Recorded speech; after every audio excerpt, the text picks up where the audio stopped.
Jack Smith.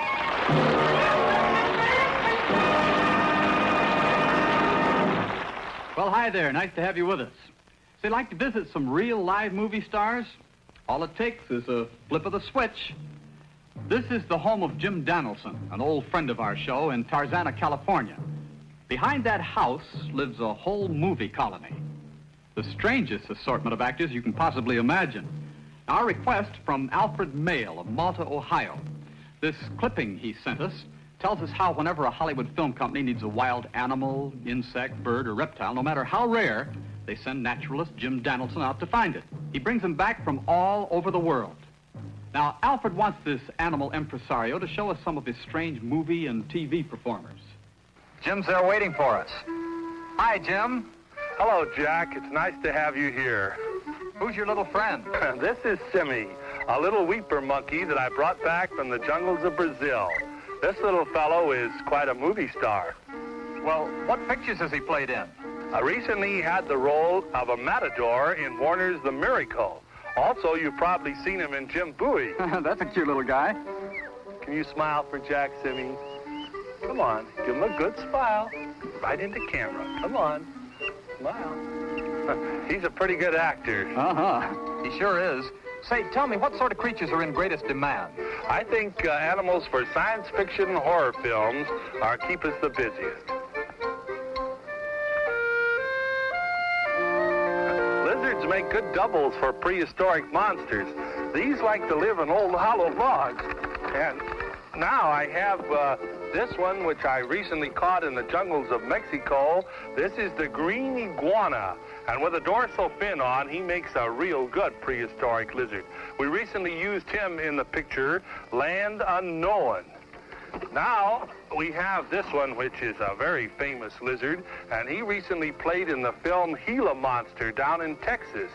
This lizard, of course, is the only known poisonous lizard in the world.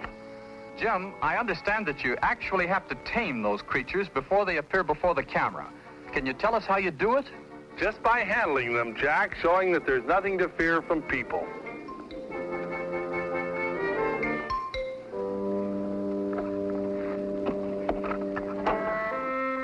Now, that's what we want to see, some of your famous movie snakes. Is that a rattlesnake? Jack, rattlesnakes are in great demand these days in motion pictures, but of course this is not a rattlesnake. This is my daughter's pet boa constrictor. I brought this one from South America, and he plays in a great many motion pictures. Oh. Jim, let me ask you a question. How'd you ever catch a snake like that?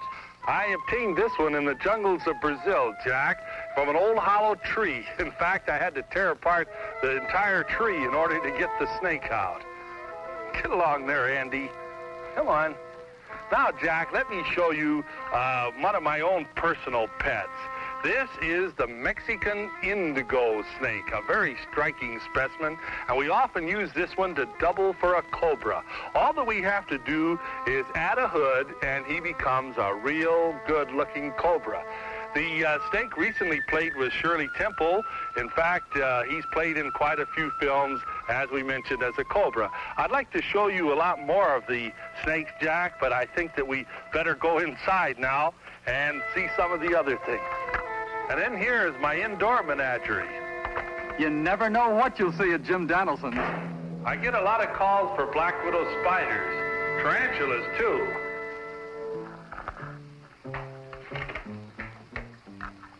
This is the kind found in the California deserts. But in Mexico, they have a much larger, more colorful species. I shipped 100 of these to Rome for the John Wayne production, The Conqueror. I guess it was about as strange a shipment as ever been made. Well, Jim, I've always understood that tarantulas are too dangerous to handle. No, not actually, Jack. They're not aggressive. Take a look at these tremendous fangs. Notice that they're so recessed that it would be very difficult for them to bite a man. However, even if they did, the venom wouldn't be much more than that of a bee sting. We're right with you, Jim. What next? Jack, this is another one of my movie stars. This is the little slow loris from the jungles of Malaya. This animal dates back to almost prehistoric time. It actually has a claw on the hind foot, and it was used recently to be devoured by a man-eating plant in a motion picture called Land Unknown. Jack, let's go look at our pet hawk now.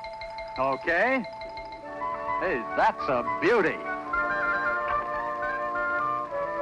Jack, we often get calls for hawks in motion pictures, but it's not proper to take the American hawk and train it, so we use the Brazilian plumed hawk. And this is a beautiful specimen they brought back from the jungles of Brazil. It happens to be one that was used recently in The Rifleman. What's in that cage, Jim?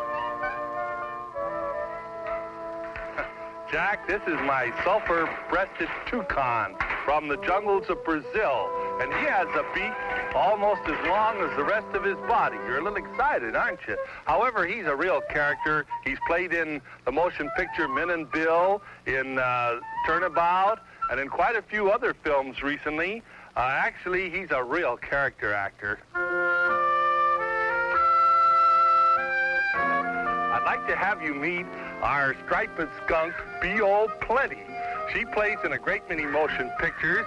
Perhaps you have seen her in The Age of Innocence recently, and also Maverick.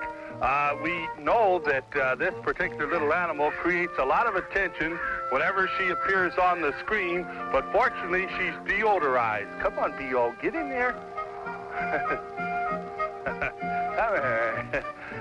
Jack, we have about 50 more specimens in the collection, but I did want to show you this one particularly. This is our rare Olinga from the jungles of Central America. One expedition spent some $17,000 trying to capture one, but unsuccessfully. Well, now, what have you got to find next for the movies? Well, Jack, that's going to be really something. We have to collect some 500 potato bugs for Ray Kellogg of Hollywood Film Company. Potato bugs this time of year? What'd you tell him?